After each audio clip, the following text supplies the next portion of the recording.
Hi, I'm Norman from Get Set Up. Travel can be a wonderful part of your life, but also travel can also be very unpleasant if things go wrong.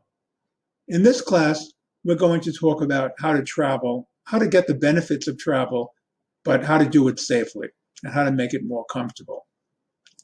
For example, we're going to talk about how to do a backup plan in case things go differently than how you expect, which often does happen.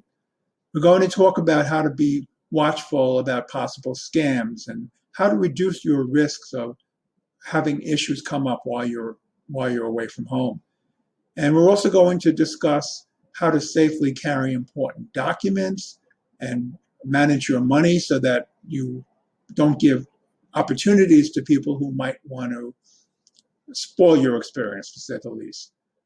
Travel can be a wonderful part of life, and it's great to be able to enjoy it, but with a few common sense things that we're going to talk about in this class, we're hoping that you'll be able to enjoy it, but also be prudent about reducing risks and to be able to have a wonderful experience. Please join us in our class, Trip Tips for Traveling Safely. Thank you.